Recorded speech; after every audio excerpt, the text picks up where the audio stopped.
Señores, estamos mirando imágenes, lindas imágenes para comenzar la mañana. Sector Los Tres Brazos al fondo. Nancy Perdomo está con nosotros. Ha sido abogado representando los intereses del Estado Dominicano con respecto a la venta del sector Los Tres Brazos de esas tierras. Era una cosa increíble cuando ocurrió. Nancy, muy buenos días, bienvenido. Buenos días, gracias por invitarme. Cuéntanos primero cómo fue este negocio y lo que ha dictado un tribunal que, según tengo entendido, ha dicho que la venta de la mayor parte de estos terrenos es irregular. Bueno, en el año 2010, el entonces director de Corde vendió unos terrenos, 3 parcelas que estaban en lo que hoy es la provincia de Santo Domingo, municipio de Santo Domingo Este, que son la parcela 155, 153A1 y 153A2, que es el lugar donde está los Tres Brazos, y sobre todo la 153A2.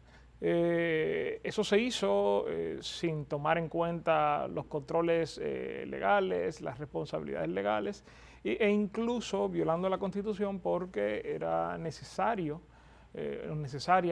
la aprobación del Congreso para esa transferencia. Se hizo a nombre de una empresa privada bajo el argumento de que iba a hacerse un plan de titulación, pero lo cierto es que cuando el Estado hace un plan de titulación no lo hace con fines onerosos, que es lo natural en una empresa. Esto se destapó en el año 2016, finales del 2016. Me parece, Edith, que tú jugaste un papel importante en eso.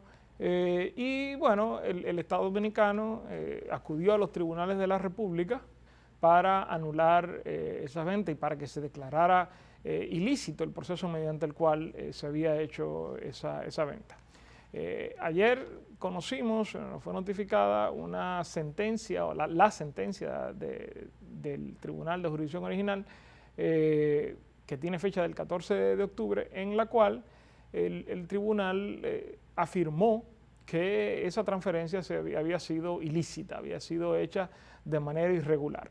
Y por lo tanto anuló los títulos de propiedad que beneficiaban hasta ayer a la empresa Infepa sobre las parcelas 153A1 y 155.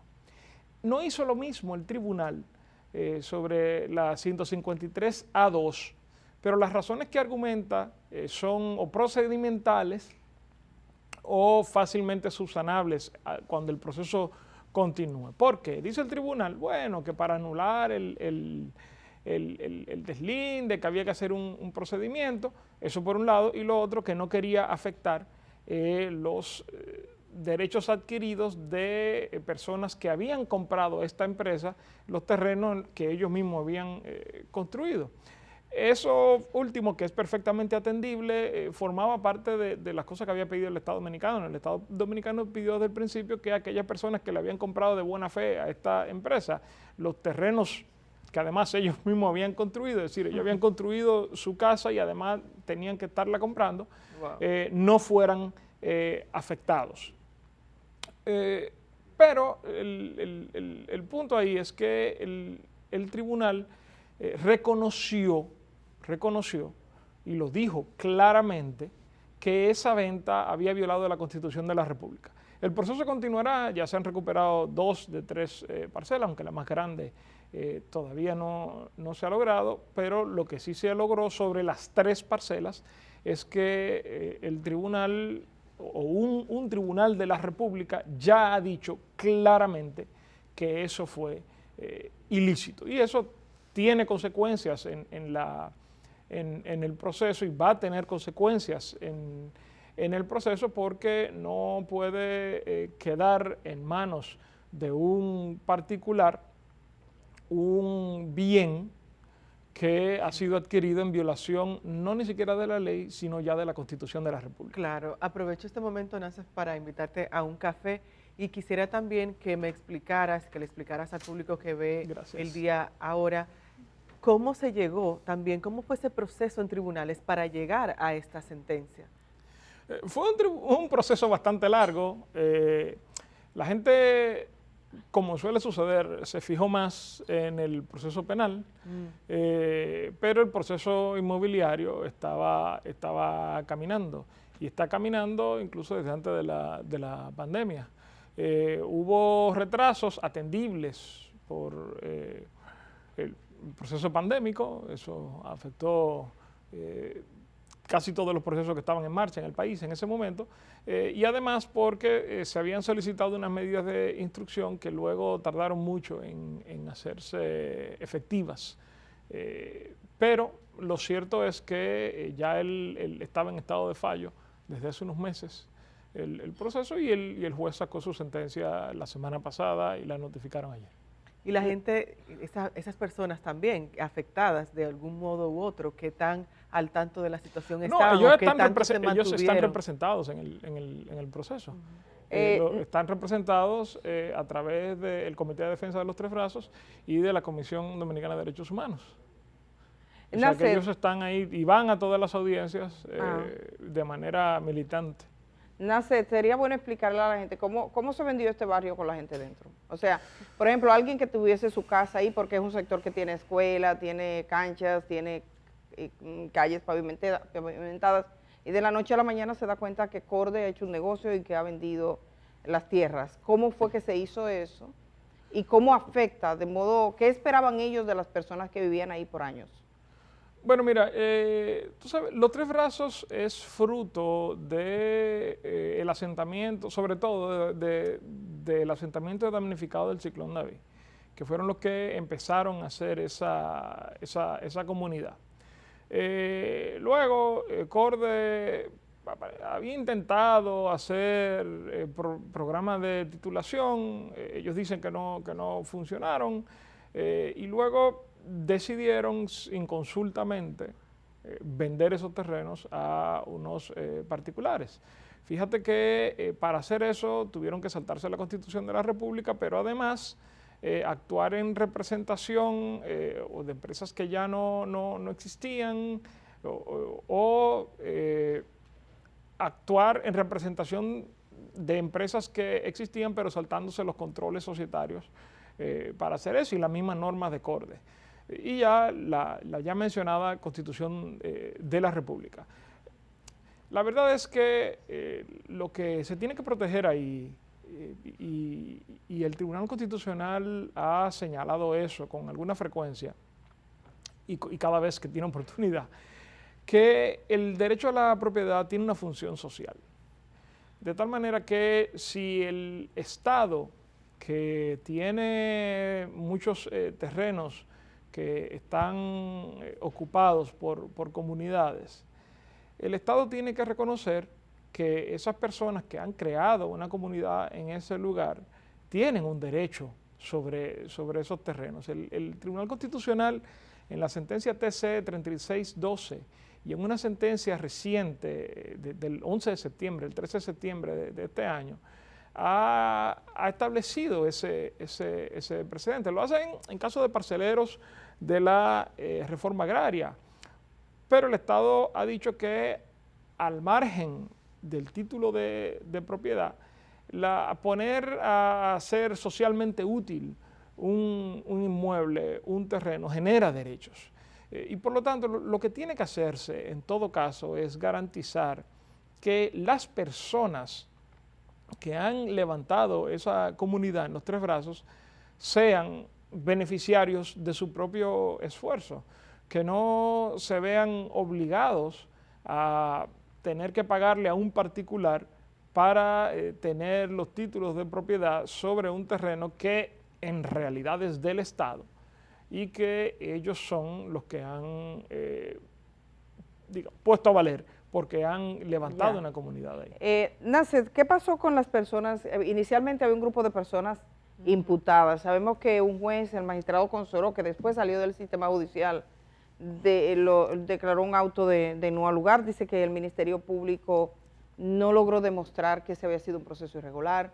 Después hubo otro proceso. Entonces me gustaría saber un poco qué pasó con ellos y qué dice esta decisión, porque la sentencia a la que estamos haciendo referencia lo que hace es que anula los títulos referidos, pero no determina responsabilidades. Eso pregunta antes de que Nacef responda, también la gente del chat dice, ¿y quién va a ir preso por eso? Bueno, sí. el magistrado Consoró, o el ex magistrado Consoró, realmente lo que dijo es que la regularidad del proceso, en su opinión, estaba afectada por faltas que debían determinarse, pero que en todo caso eran de naturaleza administrativa. Él no dijo que el proceso había sido regular. Luego eso fue a la Corte de Apelación, en la primera sala emitió una sentencia en la cual revocó algunos autos de no al lugar. Lamentablemente excluyó a Corte por un error de la Corte que se está discutiendo en la Suprema Corte de Justicia, porque ahora mismo ese proceso está en dos vías distintas ante la Suprema Corte, una ante la Suprema Corte de Justicia y la otra que el Tribunal de Primera Instancia declaró extinto el proceso por el agotamiento del plazo. Eso por un lado. Y luego la Suprema Corte de Justicia ya está en estado de fallo unos recursos sobre la exclusión de Corte del proceso penal y la exclusión de algunos de los imputados por la Corte de Apelación. Ahora bien, realmente el apoderamiento principal que teníamos Laura y yo era el de el inmobiliario. Yo creo que esos procesos hay que dejarlos correr. El proceso penal, como ya dije, una parte está en manos de la Suprema Corte de Justicia, y al final es importante, y para mí es lo más relevante, que en la jurisdicción inmobiliaria el único tribunal que se ha referido al fondo del asunto ha dicho que ciertamente esa venta fue una venta irregular, que fue una venta que violó la ley, que fue una venta que violó la Constitución de la República. ¿Cuántos imputados Nacef? Vuelvo a la parte penal porque también es un aspecto importante de esto. ¿Cuántos imputados originalmente tuvo este caso? Me parece que eran 14 imputados. Eran 14 imputados, sí. Cuando ese proceso, para uno entenderlo, a veces cuesta entender que se venda un barrio. ¿Cómo fue esta idea? ¿Cómo se gestó? Porque yo sé que ustedes hicieron una investigación bastante completa y eso comenzó desde el año 2010. Estamos hablando 14 años después. Corte era una entidad entonces activa del Estado Dominicano y es su director que dice vamos a vender. Después vi que las características de esa venta tenía que se vendió por menos del precio que realmente tenía, pero si fueras a explicarle a alguien que no sabe, ¿cómo se articuló eso? ¿Cómo surgió esa idea, Nacef? Porque es muy curioso pensar que se llegue hasta ahí. Bueno, la versión que ellos han dado es que un conjunto de personas que eran propietarios de una empresa le propusieron a la Corte que llevara a cabo un programa de titulación en manos de una empresa privada y que la Corte entendió que eso era preferible a hacerlo ella. Esa es la versión que ellos dan, y entonces llevó a cabo un proceso de venta y transferencia de esos inmuebles inconsulto y, reitero, violando las disposiciones legales y constitucionales que rigen la materia. Y digo inconsulto porque eso hay que reiterarlo, para hacer esa venta era obligatorio acudir al Congreso Nacional, cosa que nunca se hizo. Al hacerse así esa venta, no se tomó en cuenta nada y se vendió, como ya tú has dicho, el barrio entero, olvidando que hay cuestiones que no son enajenables, o sea, que el Estado no puede vender, el Estado no puede vender una calle, el Estado, y hay bienes públicos ahí que también se vendieron y que entonces el Estado tenía que recomprar y le iba a salir más caro al Estado recomprar los bienes que había vendido a precio de vaca muerta que el beneficio total que iba a recibir de la venta del inmueble. Es decir, era un negocio redondo y no era para el Estado. Nacef, ya yendo a otro tema y también con todo esto de las reformas aquí en República Dominicana, impulsadas por el presidente Luis Abinader, ayer en la semanal se anunciaba ya formalmente que este domingo el presidente iría al Congreso para esa promulgación de la reforma constitucional, de la Constitución, luego de esas modificaciones.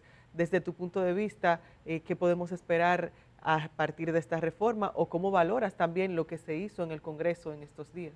Vamos a ver, el presidente dirá la proclamación, no a la promulgación, porque él no puede promulgar la reforma, eso lo hace la Asamblea Nacional Revisora. Afirmar, sí. No, el presidente no firma la reforma constitucional. Bueno, aquí lo leo textualmente, pero sí sería bueno entonces que aclares. Eso debe ser un error porque la Constitución de la República dice que la proclama la hace la Asamblea Nacional Revisora. ¿Pero el presidente estará presente? Bueno, eso es posible perfectamente. Un invitado sí, porque él dijo voy, pero no irá a firmar. Eso es bueno entonces que quede claro. No es necesario, ni está previsto. Pero es importante. ¿En qué consiste? Exacto. ¿En qué consiste el acto de proclamación de una constitución cuando tiene? La Asamblea la proclama. Es tal, porque esa es la autoridad que tiene, que puede hacer eso. La Asamblea reunida. Miren, el tema de la reforma constitucional es siempre muy interesante porque demuestra la distancia que hay entre lo formal y lo material en materia constitucional. Miren, la presidencia de la República como institución solamente tiene como papel la posibilidad de proponer la reforma constitucional. Ya, después de ahí no interviene en nada, ni siquiera puede observar la ley de convocatoria. Sin embargo, todas las reformas constitucionales son las reformas constitucionales de los presidentes que las propusieron. Ajá.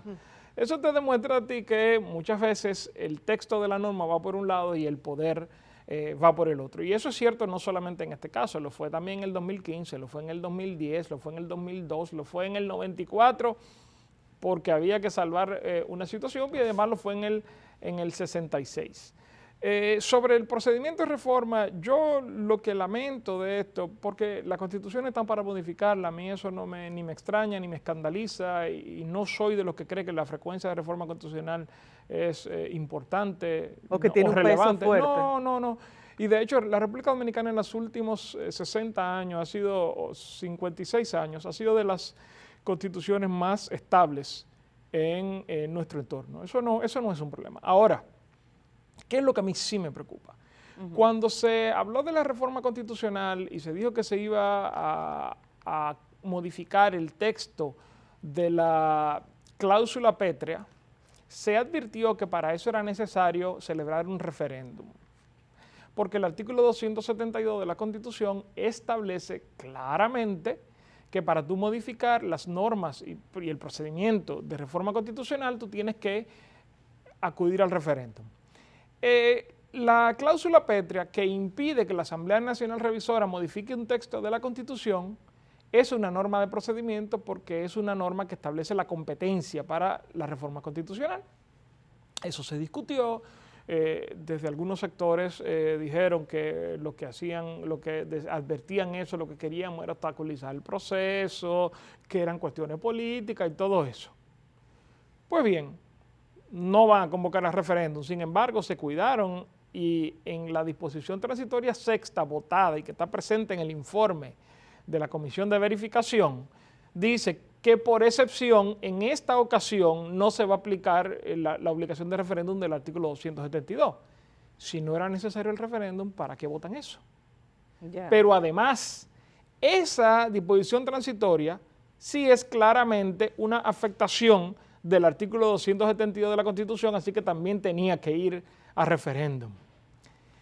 Entonces, ¿cuál es la importancia de eso? Miren, la importancia de eso es la siguiente. En varios países de América Latina se ha ido estableciendo la posibilidad de que los tribunales constitucionales controlen las reformas constitucionales. Y eso es peligroso, independientemente de la composición del Tribunal Constitucional. Sea esta composición, sea la siguiente, sea la de 15, 20, 30 años. ¿Por qué? Bueno, porque los jueces, contrario a los asambleístas, no tienen legitimidad democrática directa. Yeah. Y por lo tanto, 13 personas o 9, porque esa es la mayoría que se necesitan, decidirían por todo el país qué está y qué no está en la Constitución de la República. ¿Y qué ocurre? Bueno, que al no haber celebrado el referéndum han abierto la puerta de par en par, aunque el artículo 267 de la Constitución lo prohíbe, que un tribunal constitucional en algún momento anule esa parte de la reforma constitucional. y me van a decir, bueno, pero el artículo 267 de la Constitución dice que no puede ninguna autoridad constituida afectar el contenido de la Constitución o anular una reforma constitucional. Y es cierto, lo que pasa es que al hacerse las cosas de esta manera han dejado la puerta abierta al argumento de que el tribunal diga, yo no estoy anulando una reforma constitucional, sino simplemente estoy constatando que no se terminó el proceso. Y al no haberse terminado el proceso o no se terminó el procedimiento, aquí quieren hacer una diferencia, en este caso no es muy relevante, no se terminó y por lo tanto esa reforma constitucional nunca entró en vigencia. Y yo como tribunal no estoy anulando nada, sino constatando un hecho jurídico. Nacet. Sí. El presidente ha dicho el candado, que se le ha puesto un candado, que ahora vamos a tener tranquilidad. ¿Candado? ¿Tenemos una constitución ahora con candado para el tema de la reelección? No, para nada. No, porque hay un principio jurídico que es el de paralelismo de las formas. Si ellos pudieron modificar la cláusula pétrea sin convocar a referéndum, el próximo que venga va a poder hacer lo mismo. ¿Y entonces qué se hizo? Entonces no hay candado. No funciona. Las cláusulas pétreas en las constituciones son, yo le digo a mis alumnos siempre, cuando tocamos el tema de la reforma constitucional, que la cláusula pétrea de todas las disposiciones de la Constitución son las que más tienden a la irrelevancia jurídica. Lo que pasa es que crean un obstáculo político a la reforma constitucional. Yeah. Yo lo que pasa es que yo no hubiera gastado tiro en esa garza por algo muy sencillo. Tienen razón los que defienden la cláusula pétrea en ese sentido cuando dicen que el tema de la reelección es algo que ha marcado la vida republicana desde noviembre de 1844. Tienen toda la razón del mundo. Por ese mismo motivo, entonces, nosotros tenemos que reconocer que una reforma constitucional no va a resolver ese problema. No es efectiva para eso. No, porque esa es una cuestión, los dominicanos no nos terminamos de poner de acuerdo sobre ese punto. Ya. Y no hay Mañana texto puede venir un constitucional. presidente y hacer en contra. Claro, pero además fíjate que cuál es el problema de las cláusulas pétreas. Están ahí para proteger o aparentar que protegen un texto, pero nosotros teniendo cláusulas pétreas que prohíben... Tú dices cláusula pétrea. ¿Qué es una cláusula pétrea? Una cláusula de intangibilidad es esa cláusula que se entiende. modificó en este proceso de reforma constitucional, según la cual no se puede modificar un texto de la Constitución. Eso sería como el candado, en efecto. Sí, Cuando se habla del famoso candado, ese sería es la el candado. cláusula. Pero nosotros teniendo ese candado, tuvimos la dictadura de Trujillo, y ese candado protege el principio democrático, la cláusula republicana, los derechos fundamentales. Sí. Eso no... Otro busca la forma de abrirlo. La otra pregunta, el tema del Ministerio Público, que será electo ahora por el Consejo Nacional de la Magistratura, ¿garantiza eso la independencia del Ministerio Público? No. ¿Por qué? Es porque hay que distinguir entre el Ministerio Público y el Procurador General de la República. El Procurador General de la República es solamente un funcionario. El Ministerio Público tiene 3 condiciones constitucionales que garantizan su autonomía. Primero, su autonomía financiera. Segundo, la carrera del Ministerio Público. Y tercero, su autonomía de actuación. Todo eso ya estaba en la Constitución. Lo que se ha hecho ahora es importar modelos como el de Guatemala, que son los que permiten que el Procurador General de la República actúe como si fuera un funcionario autárquico, es decir, que no le responde a nadie. Y ustedes están viendo, y el gobierno dominicano sabe porque participó de la solución parcial de la crisis que se produjo en Guatemala cuando la actual Procuradora General intentó evitar que el presidente Bernardo Arévalo, que había ganado las elecciones, se juramentara, sabe cuáles son las consecuencias de eso. Tampoco, por la manera en que se configuró, eso va a lograr separar al presidente de la República de las consecuencias, ni a este ni a ninguno, de la responsabilidad política por los hechos que cometan y los desmanes que pueda cometer un procurador general, por la razón sencilla de que ni siquiera es una terna que se va a proponer al Consejo Nacional de la Magistratura, sino que el presidente va a proponer una persona. Entonces es lo mismo. Y a sus adjuntos, y a todos sus adjuntos. Entonces es lo mismo porque además, ¿quién preside el Consejo Nacional de la Magistratura? El presidente. El presidente de la República. Exacto. Y va a tener los votos de sus correligionarios partidistas. Entonces, en el sistema de partidos de... Pero qué de minoría ahora el presidente, porque sale el Procurador General de la República del Consejo Nacional de la Magistratura. Los presidentes no están en minoría ni siquiera cuando tienen ausencia de control del Congreso. Eso. Sí, me dicen que en una oportunidad que estaban escogiendo unos miembros de la Suprema Corte de Justicia, Sí. uno de los que participó me decía que algunos vigilaban cuando el presidente levantaba la mano por una persona y entonces levantaban la suya.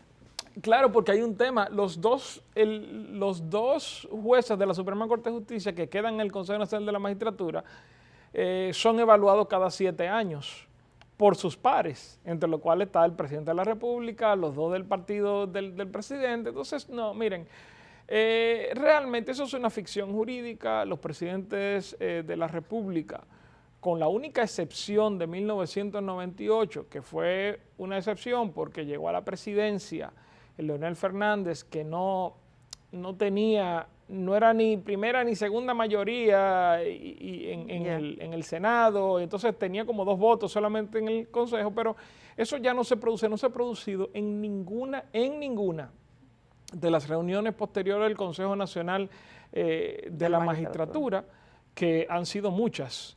Entonces, eso la verdad es que yo creo que fijándose mucho en la forma. ¿Te parece que es un ejercicio lúdico? Casi?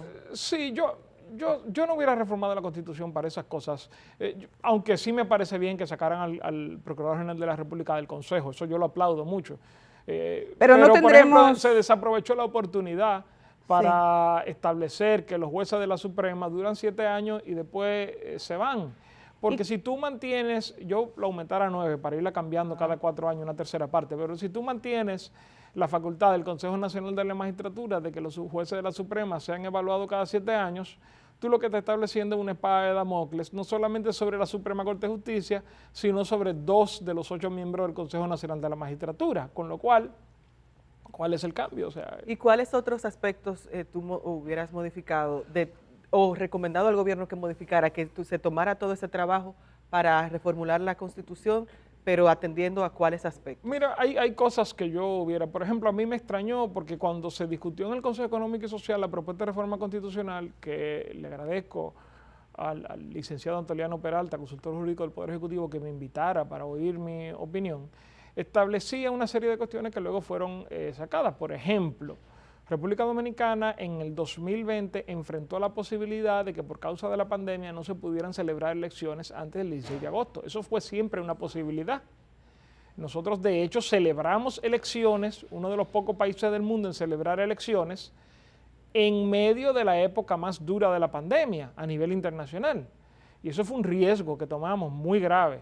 Pero bueno, existía esa posibilidad.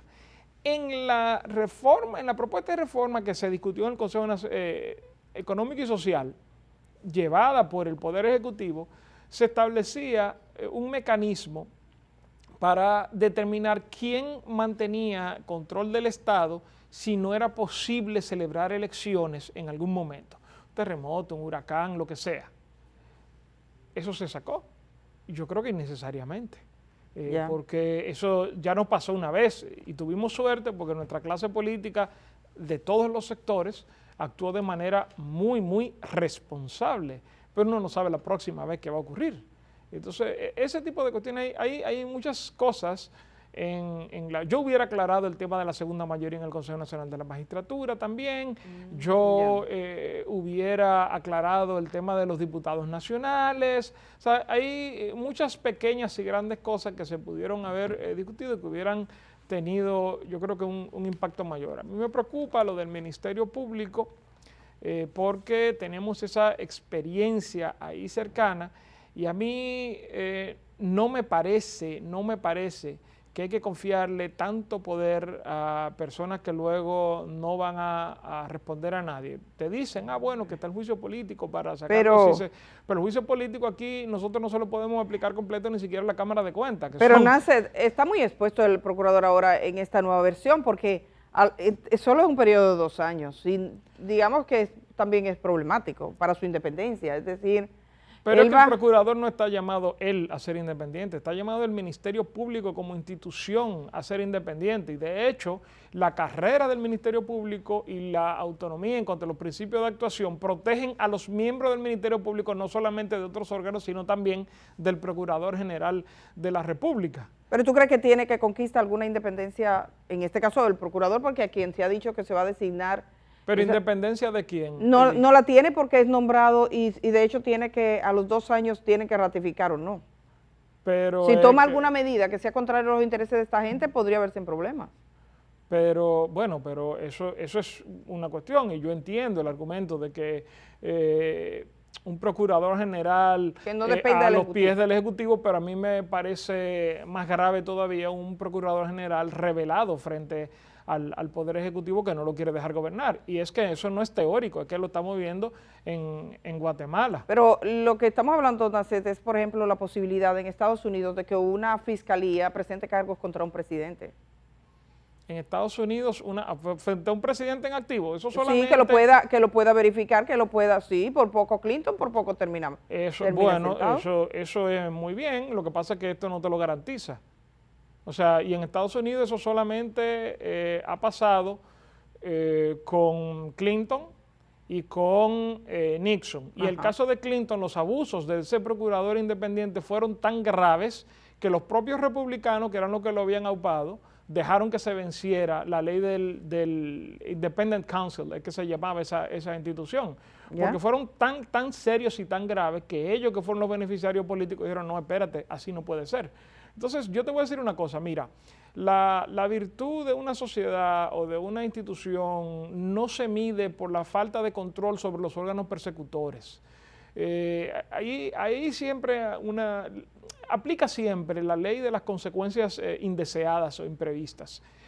Aquí en República Dominicana no existían los hurones en la época de los taínos. Los hurones los trajeron los conquistadores españoles porque cuando ellos también trajeron las gallinas, encontraron que las ratas se comían los huevos y trajeron hurones para que se comieran las ratas. ¿Usted sabe lo que comieron los hurones? La gallina. Gallina.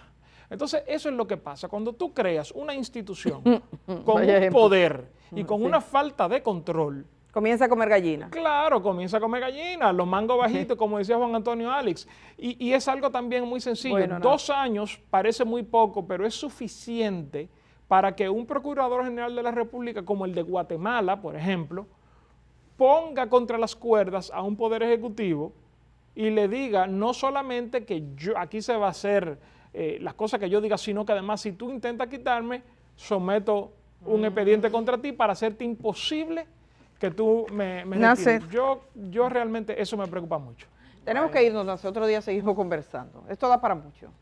Gracias a ti por estar esta mañana aquí con nosotros. Me piden una pausa y es lo que haremos a continuación. Nacet Perdomo es abogado, nos trajo el tema de los 3 brazos, la sentencia y ahora todo ese tema de la reforma constitucional que ya es un hecho en República Dominicana. Regresamos de una vez.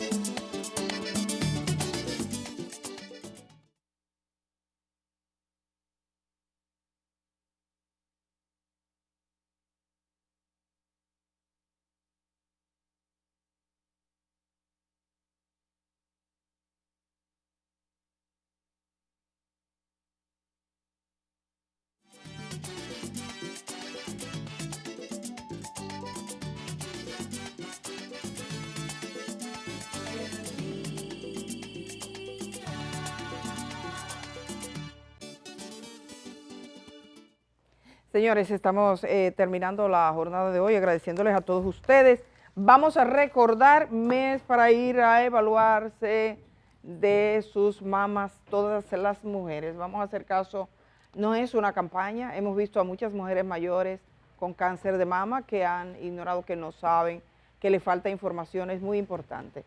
Y creo que está cayendo un aguacero. Yo estoy como que pendiente, en Santo Domingo. Escucho el sonido de la lluvia aquí cerca, ¿verdad? Sí, está lloviendo en este momento en Santo Domingo. En Santo Domingo lloviendo, a ver, tenemos 27 grados de temperatura, mañana llegaremos a 32, hoy 31 grados a las 12 del día, o sea, a tomar agua. Y recuerden que el marbete empieza hoy ya, se puede pagar. La gente lo toma casi para el final, el tema del marbete, ¿verdad? Lo deja casi para el final, pero vamos a ir todos. Así que nada, sí que está lloviendo, se escucha y se escucha interesante. Un tremendo aguacero tapones en el día de mi hoy. Madre. Gracias a ustedes por compartir con nosotros esta mañana. Mañana es otro día y aquí estaremos cuando sean las 6 de la mañana. Recuerden que nuestra transmisión queda en línea. Ustedes pueden entrar, todas las entrevistas son colgadas diariamente. Indira, dile cómo conseguirla. Pueden buscarnos en el canal de YouTube El Día RD, ahí ven las entrevistas y todos los temas que tratamos aquí cada día. Gracias por eso. Agradecemos al equipo de redes de acá, de Telesistema Canal 11. Ahí las coloca todos los días y le queda a la gente como un recuerdo a los que quieran consultar. Mañana es otro día y aquí estaremos. Que tengan una feliz jornada.